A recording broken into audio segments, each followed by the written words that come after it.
जय हिंद दोस्तों, आप सभी का स्वागत है एक बार फिर से आपके अपने यूट्यूब चैनल यूनिक ज्ञान में।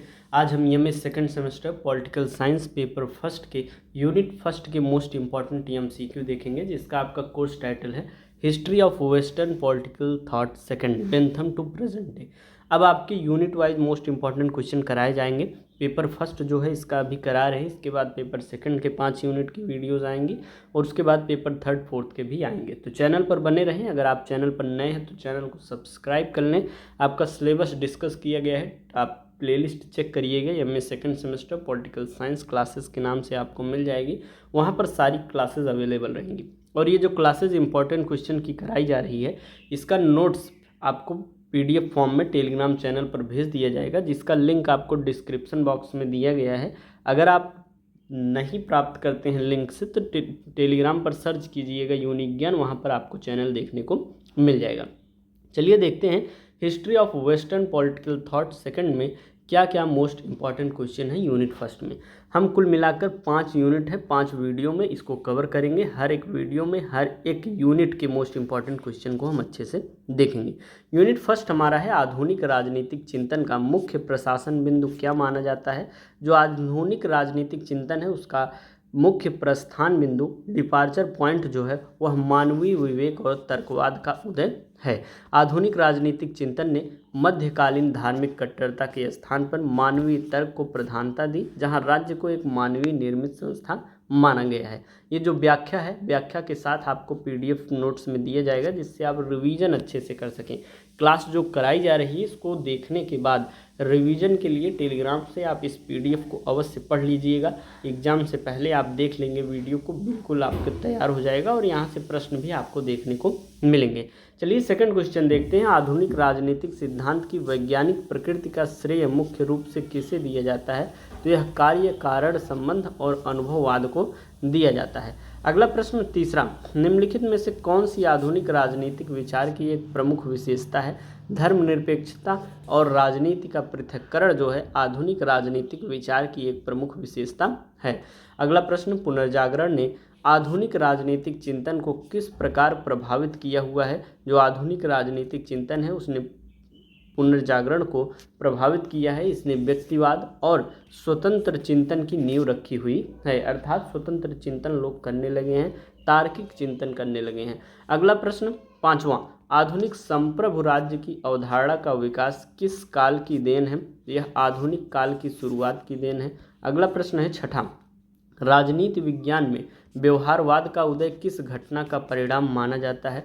द्वितीय विश्व युद्ध के बाद की शैक्षणिक क्रांतियां जो हैं वह जो व्यवहारवाद है उसके उदय का परिणाम माना जाता है। अगला प्रश्न सातवां प्रश्न, उत्तर आधुनिकतावाद की मुख्य चुनौती क्या है। सार्वभौमिक सत्यों और भव्य आख्यानों पर संदेह जो है वह उत्तर आधुनिकतावाद की जो है मुख्य चुनौती है। आठवां प्रश्न, आधुनिक काल में राज्य को एक यांत्रिक संस्था किसने माना हुआ है। उपयोगितावादियों और अनुबंधवादियों ने आधुनिक काल में राज्य को एक यांत्रिक संस्था माना हुआ है। नौवां प्रश्न है, विघटनवाद का सिद्धांत किस आधुनिक दार्शनिक से संबंधित है। तो यह जैक डेरिडा से संबंधित है। अगला प्रश्न 10वां है, राजनीतिक चिंतन में मूल्य निरपेक्षता का अर्थ क्या है। मूल्य निरपेक्षता का अर्थ जो है वह अध्ययन को शोधकर्ता के व्यक्तिगत पूर्वाग्रहों से मुक्त रखना है। अगला प्रश्न 11वां प्रश्न है, औद्योगिक क्रांति ने राजनीतिक विचारों में किस नए द्वंद्व का जन्म हुआ है। पूंजीपति बनाम श्रमिक वर्ग नए द्वंद्व का जन्म हुआ है। अगला प्रश्न हम देखेंगे 12वां प्रश्न, आधुनिक राजनीतिक चिंतन में राष्ट्रवाद का उदय किस क्रांति से गहराई से जुड़ा हुआ है। यह 1789 की फ्रांसीसी क्रांति से जुड़ा हुआ है। 13वां प्रश्न है, न्यूनतम राज्य की अवधारणा किस आधुनिक विचारधारा का आधार है। यह शास्त्रीय उदारवाद की अवधारणा का आधुनिक विचार है। अगला प्रश्न 14वां है, राजनीतिक सिद्धांत के ह्रास की चर्चा 20वीं सदी के किन विचारकों ने की थी। तो यह अल्फ्रेड कोवन और डेविड ईस्टन ने की हुई थी। अगला प्रश्न हमारा 15 नंबर, आधुनिक काल में लोक कल्याणकारी राज्य की अवधारणा का विकास किस विचारधारा के कारण हुआ है। यह सकारात्मक उदारवाद विचारधारा के कारण हुआ है। अगला प्रश्न 16वां नंबर, आधुनिक राजनीति में अधिकारों का आधार प्राकृतिक से बदलकर विधिक करने का श्रेय किसे जाता है? जेरेमी बेंथम को जाता है। अगला प्रश्न 17वां है, आधुनिक राजनीतिक चिंतन में धर्मनिरपेक्षता का क्या अर्थ है? राज्य का अपना कोई धर्म न होना और सभी धर्मों के प्रति तटस्थता रखना जो है धर्मनिरपेक्षता का अर्थ होता है। हमारा जो भारत देश है वह धर्मनिरपेक्ष राज्य है। अगला प्रश्न हम देखेंगे 18वां प्रश्न, व्यवहारवाद की मुख्य सीमा क्या मानी गई है? जिससे उत्तर व्यवहारवाद का उदय हुआ है। व्यवहारवाद की मुख्य सीमा जो है वह इसमें तथ्यों पर बहुत अधिक और मूल्यों की पूर्ण उपेक्षा की गई थी। अगला प्रश्न 19वां, आधुनिक राजनीतिक चिंतन के अध्ययन का संस्थागत परिप्रेक्ष्य किस पर केंद्रित है? यह सरकार की औपचारिक संरचनाओं जैसे कि विधायिका, कार्यपालिका पर जो है यह केंद्रित है। 20वां प्रश्न, प्रबुद्धता जो है इनलाइटमेंट काल का मुख्य नारा क्या था? तो इसका मुख्य नारा अपने विवेक का प्रयोग करने का साहस करो, यह नारा था। अगला प्रश्न 21वां है, राजनीतिक चिंतन में ऐतिहासिक पद्धति का प्रयोग मुख्य रूप से क्यों किया जाता है? यह वर्तमान संस्थाओं के विकास क्रम को समझने के लिए किया जाता है।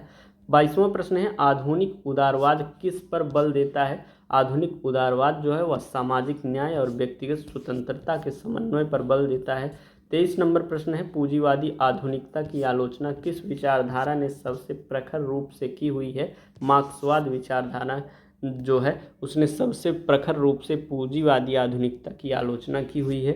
24 नंबर प्रश्न है, आधुनिक राजनीति में शक्ति का अध्ययन किसने अनिवार्य बनाया हुआ है? आधुनिक राजनीति में शक्ति का अध्ययन जो है वह यथार्थवादियों और व्यवहारवादियों ने बनाया है। अगला प्रश्न है 25 नंबर, आधुनिकता के अंतर्गत राज्य का आधार ईश्वरीय इच्छा से हटकर जनता की सहमति पर किसने टिकाया? यह सामाजिक समझौता सिद्धांतकारों जैसे कि हॉब्स, लॉक, रूसो, इन्होंने ईश्वरीय इच्छा से हटकर जनता की सहमति अर्थात लोकतंत्र की तरफ इन्होंने बढ़ाया हुआ था। इन विचारकों ने माना कि राज्य का अस्तित्व लोगों के आपसी समझौते और उनकी सहमति पर आधारित है। अगला प्रश्न 26 नंबर, आधुनिक राजनीतिक चिंतन में लिंग समानता के विचार को प्रबल रूप से किसने उठाया हुआ था? J.S. मिल ने उठाया हुआ था। अगला प्रश्न है 27 नंबर, नौकरशाही का व्यवस्थित अध्ययन आधुनिक काल में किसने किया? मैक्स वेबर ने किया हुआ है। मैक्स वेबर ने नौकरशाही को आधुनिक राज्य का एक अनिवार्य और तर्कसंगत हिस्सा बनाया हुआ था। 28 नंबर प्रश्न है, आधुनिक काल में अराजकतावाद किस विचार पर आधारित है? अराजकतावाद जो है वह राज्य को एक दमनकारी संस्था मानकर उसकी पूर्ण समाप्ति पर आधारित है। 29 नंबर प्रश्न है, रूढ़िवाद के आधुनिक प्रवर्तक के रूप में किसे जाना जाता है? रूढ़िवादी के आधुनिक प्रवर्तक के रूप में एडमंड बर्ग को माना जाता है। 30 नंबर प्रश्न है, आधुनिक राजनीतिक चिंतन में नागरिक समाज का क्या महत्व है? नागरिक समाज का महत्व क्या है? यह राज्य और परिवार के बीच का वह क्षेत्र है जहां लोग अपनी हितों के लिए संगठित होते हैं। अगला प्रश्न 31 नंबर, आधुनिक राजनीतिक चिंतन में लोकतंत्र का सबसे प्रचलित रूप कौन सा है? प्रतिनिधि लोकतंत्र जो है वह आधुनिक राजनीतिक चिंतन में लोकतंत्र का सबसे प्रचलित रूप है। ये जो क्वेश्चन कराए जा रहे हैं आपको बताया ही गया है, टेलीग्राम पर मिल जाएगा। और ऐसे ही नेक्स्ट यूनिट की क्लासेस मोस्ट इम्पॉर्टेंट की आती रहेंगी। आप चैनल को सब्सक्राइब कर लीजिए, इससे आपको वीडियोस मिलते रहें। चलिए देखते हैं 32 नंबर प्रश्न, वैश्वीकरण ने आधुनिक राज्य की किस अवधारणा को चुनौती दी हुई है? पूर्ण क्षेत्रीय संप्रभुता को इन्होंने चुनौती दी हुई है। 33 नंबर प्रश्न है, राजनीतिक चिंतन में कानूनी प्रत्यक्षवाद क्या है? राजनीतिक चिंतन में कानूनी प्रत्यक्षवाद जो है यह मानना है कि कानून वही है जो राज्य द्वारा औपचारिक रूप से निर्मित और लागू है। 34 नंबर प्रश्न है, आधुनिक काल में अभिजात वर्ग के अध्ययन का मुख्य उद्देश्य क्या है? यह समझना कि सत्ता वास्तव में कुछ प्रभावशाली लोगों के हाथों में कैसे केंद्रित है। यह आधुनिक काल में अभिजात वर्ग का अध्ययन का मुख्य उद्देश्य है। 35 नंबर प्रश्न है, संविधानवाद का अर्थ आधुनिक संदर्भ में क्या है? संविधानवाद का अर्थ है कि सीमित सरकार और कानून का शासन होना चाहिए। संविधानवाद का अर्थ है कि सरकार की शक्तियां संविधान द्वारा निर्धारित सीमाओं के अधीन हैं, अर्थात संविधान से ऊपर कोई नहीं है। अगला प्रश्न 36 नंबर, आधुनिक राजनीतिक चिंतन में सहिष्णुता का विचार किसने प्रमुखता से दिया हुआ है? जॉन लॉक ने दिया हुआ है। अगला प्रश्न 37 नंबर, आधुनिक राजनीतिक भूगोल में राष्ट्र राज्य की सबसे अनिवार्य विशेषता क्या है? एक निश्चित भूभाग, जनसंख्या, सरकार और संप्रभुता, यह राष्ट्र राज्य की सबसे अनिवार्य विशेषता है। 38 नंबर प्रश्न, आधुनिक काल में प्रेस की स्वतंत्रता का समर्थन सबसे पहले किसने किया हुआ था? जॉन मिल्टन ने किया हुआ था। अगला प्रश्न हमारा 39 नंबर, आधुनिक राजनीतिक चिंतन में धर्म और राजनीति के पृथक्करण को क्या कहा जाता है? धर्म और राजनीति के चिंतन के पृथक्करण को जो है वह पंथ निरपेक्षता या धर्म निरपेक्षता कहा जाता है। आज के आपके मोस्ट इंपॉर्टेंट क्वेश्चन का लास्ट ये क्वेश्चन है, राजनीतिक चिंतन की आधुनिकता मुख्य रूप से किस पर आधारित है? तो यह भविष्य के प्रति वैज्ञानिक दृष्टिकोण और वर्तमान समस्याओं के समाधान पर आधारित है। आधुनिक चिंतन व्यवहारिक है और मानवीय सुख सुविधाओं को बेहतर बनाने का लक्ष्य यह रखता है। इस प्रकार से यूनिट फर्स्ट के आपके मोस्ट इंपॉर्टेंट क्वेश्चन यहाँ पर होते हैं समाप्त। चैनल पर बने रहिए, दोस्तों के पास चैनल को अधिक से अधिक शेयर करिए, कमेंट करके अवश्य बताइएगा कि आपके एग्ज़ाम कब से हैं और कौन सी यूनिवर्सिटी से आप हैं, जिससे उससे पहले आपके सभी यूनिट्स करा दिए जाएं। और अपने दोस्तों को शेयर करिएगा, PDF टेलीग्राम से लेकर रिवीजन अवश्य करिएगा। मिलते हैं नेक्स्ट वीडियो में, धन्यवाद।